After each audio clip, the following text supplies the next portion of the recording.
Hi everybody, Amora Toulza here. As I think many of you know, as a novelist, I like to mix it up. So while Rules of Civility describes a year in the life of a 25-year-old woman who's about to climb the socioeconomic ladder of New York in the 1930s, A Gentleman in Moscow spans 32 years, telling the life of a middle-aged man who has just lost all of his possessions and all of his social standing.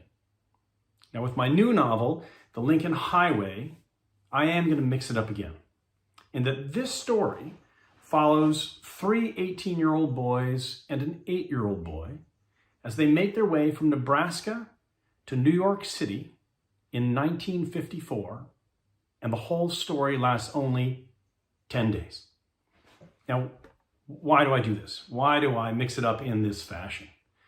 The primary reason is that by taking my storytelling from one place and time into another, it requires me, or even allows me, I guess, to retool almost every element of my craft.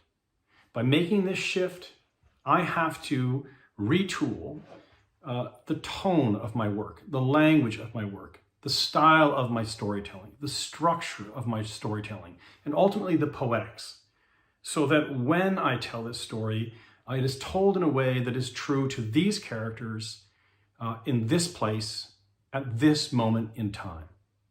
Now, on the one hand, I like to think that in reading The Lincoln Highway, you will recognize it as a Toulza tale. It will rhyme, as it were, with those other works, but you will have the pleasure of entering a whole new set of terrain with a new set of characters and a new set of themes to consider. Now, why 1954? I'm telling a story about three young men on this trip from Nebraska to New York City. It could have been, I guess, in any time in the century, as it were, in the last 100 years. Why 1954? In retrospect, I don't think I thought of this really when I started, but in retrospect, I think what I like about the moment of 1954 in American history is it was not for what was happening.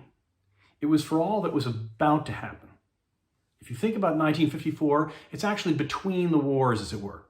The Korean War has just come to a conclusion, and the Vietnam War, which doesn't really get underway until the 1960s, is actually gearing up in the late 50s, where America is sending advisors, military advisors, to Vietnam. So 1954 is sort of in this brief moment as the Korean War comes to an end and the Vietnam War is just about to start creeping upward into the major cataclysm it becomes in the 1960s. If you think of the civil rights movement in America, it's as old as the Union itself. But 1954 was the year of the Supreme Court decision, Brown versus the Board of Education, which in theory ended the concept of separate but equal, or the history of the 100-year history of segregation under Jim Crow.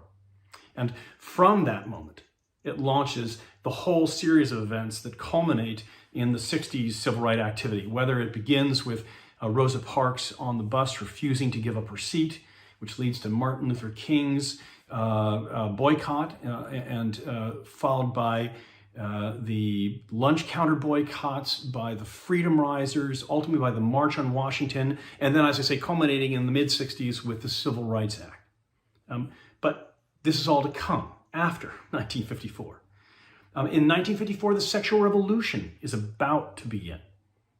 Playboy is being issued for the first time in the United States, which is kind of taking the notion of pornography and putting it on the living room table, a magazine that in theory you could have in a dentist office, or you could read politely on a train, this sort of crazy new notion of the role of pornography in public life. The Kinsey report on female sexuality is just coming out. In a few years, the pill is going to be invented, which of course completely changes the landscape of sexual activity in America and throughout the world, where young couples can suddenly have sex without fear of getting pregnant, and suddenly their entire lives being changed in a moment. So again, all of this is about to come. Rock and roll, the first rock and roll song, is in 1954. And so the entire generation of rock and roll, not only the music, but the activity that surrounds it, and really the the possibility, and this obviously occurred in England as well as in the United States, of teenagers suddenly having an incredible cultural voice.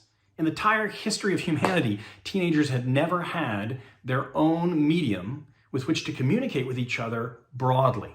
Suddenly, rock and roll provides that for the first time in history, where teenagers and young 20s, people in their young 20s, are writing this music, performing this music, and they're writing about their experiences and performing it for their generation.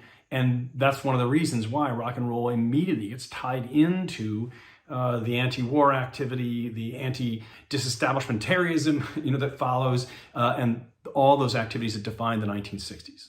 So again, as I say, this is about to happen. So what I like about 1954 is that the things that defined the 1960s, all that incredible cultural turbulence, is actually there. It's just beginning to percolate, and it is presumably under the surface. So that gives me a chance to tell a story in what is a little bit quieter moment, and yet all that activity is happening at the same time. Now, one other thing I'll tell you about the story is that if you haven't read it, you will find that it is told from 8 different perspectives, kind of moves over the course of the 10 days. You hear from the different characters in the tale. Now, when I originally designed the book, and I am an outliner, and you may remember this from hearing me talk about a Jill in Moscow, but once I have an idea, I will spend several years designing a book, thinking about all of its components, getting it to the point where I can really visualize the entire story in my mind.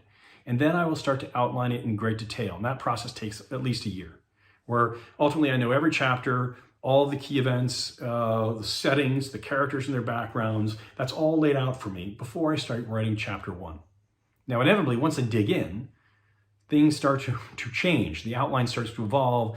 I make discoveries. I have changes in view of where the story should go. The story tells me more about where it should be headed instead of what I had originally thought.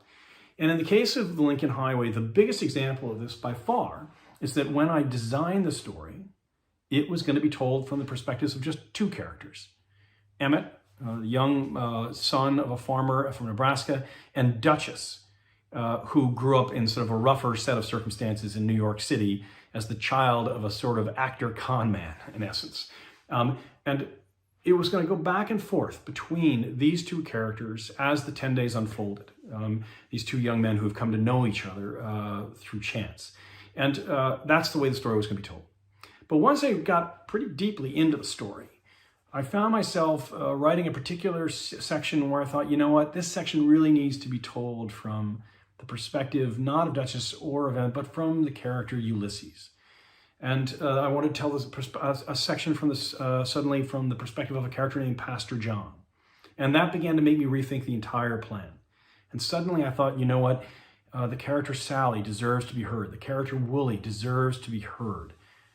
Abernathy deserves to be heard, and Billy deserves to be heard. So the outline was retooled, and I actually went back to the beginning of the story, and in essence started again, revising and beginning to weave in these counter perspectives that ultimately I think give the story both its scope and its texture. I don't know how you'll feel when you finish it, but for me, it's hard to imagine at this stage that I ever conceived of the story as being told by just the 2 voices, because it's the richness of the 8 different voices that ultimately makes the book, I think, interesting structurally, artistically, and satisfying as a reading experience. At least that's what I hope. In closing, I guess I'll just make a quick personal remark, which is that I've wanted to write fiction all my life. It's really my primary dream since the time I was a boy. I was in 1st grade when I really decided I wanted to be a writer. And I've written for much of my life, most of my life, written fiction for most of my life. But I didn't get around to submitting a novel for publication until my mid-40s, when that was 10 years ago this summer, when Rules of Civility came out.